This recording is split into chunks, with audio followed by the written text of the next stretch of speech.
आरती सोहळा न आवडे मनाला, लागला टकळा पंढरीचा, जावे पंढरीसी यावे मनासी, आषाढी एकादशी व्रत हे, तुका म्हणे ऐसी आर्त ज्याचे मणी, त्याची चक्रपाणी वाट पाहे. रामकृष्ण हरी मंडळी, सर्वांचं टाइम्स डिजिटलमध्ये खूप खूप स्वागत आणि टाइम्स डिजिटलच्या सर्व प्रेक्षकांना आषाढी एकादशीच्या खूप खूप खूप शुभेच्छा. आज वारी म्हणजे एरझरा घालणे आणि पायी वारी करत बरेच भक्त मंडळी विठुरायाच्या चरणी लीन होण्यासाठी पंढरपूरला जात असतात. बऱ्याच वर्षापासूनची ही परंपरा आपल्या महाराष्ट्रात आपण पाहत आहोत. देशभरातून लाखो विठुरायाचे भक्त पंढरपूरमध्ये जात असतात. पण आज मी इथे उभी आहे प्रति पंढरपूर म्हणवल्या जाणाऱ्या वडाळा या ठिकाणी जे विठ्ठल मंदिर आहे तिथे. आता आम्ही प्रति पंढरपूर म्हणून प्रसिद्ध असलेल्या वडाळ्याच्या मंदिराच्या गाभाऱ्यात आहोत. विठ्ठल रुक्मिणीचं सुंदर असं रूप तुम्ही पाहू शकता. सुंदर अशी फुलांची आरास इथे दिसतीये. फुलांनी सुशोभित असं करण्यात आलं आहे हा गाभारा. या मंदिराचं वैशिष्ट्य म्हणजे 400 वर्ष जुना इतिहास या मंदिराला लाभलेला आहे. या मूर्तीविषयी देखील बऱ्याच आख्यायिका आहेत. तुकाराम महाराजांनी या मंदिराची स्थापना केल्याचंही म्हटलं जातं. त्याच्यामुळे बऱ्याच आख्यायिका आणि इतिहास या मंदिराला लाभलेला आहे. टाइम्स डिजिटलच्या भक्तांसाठी विशेष व्हिडिओ. ज्या भाविकांना पंढरपूरला जाणं शक्य होत नाही ते मुंबई आणि मुंबईच्या उपनगरातील भाविक या ठिकाणी येऊन विठुरायाच्या चरणी लीन होत असतात. अशाच भक्तांशी आपण आता बोलूयात. नमस्कार. रामकृष्ण. तुम्ही कुठून आला? मी सायनवरून आले.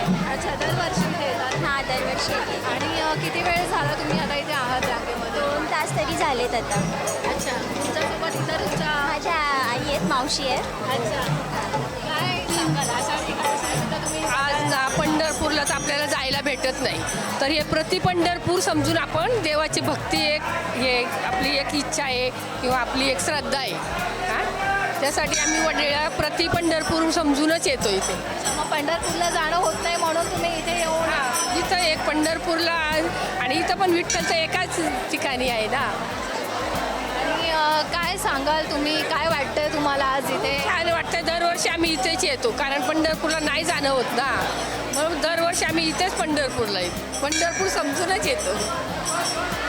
काय मागणं मागितलंय तुम्ही आज? देवाकडे काही मागायचं नसतं, देव आपल्याला सगळ्यांना भरपूर काही देतो. आणि अशा पद्धतीने तुम्ही पाहू शकता भाविकांची किती मोठी गर्दी इथे आहे. विठुरायाची पूजा पहाटे 4 वाजता संपन्न झाली आहे कामत दाम्पत्याकडून. आणि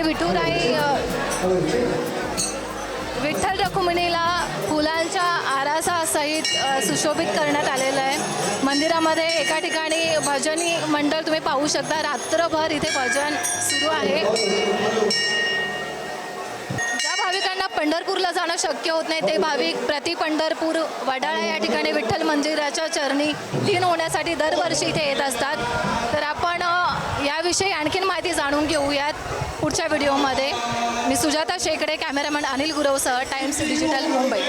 टाइम्स डिजिटलला लाईक करा, सबस्क्राईब करा, शेअर करा आणि बेल आयकॉन दाबायला विसरू नका. पाहत रहा टाइम्स डिजिटल.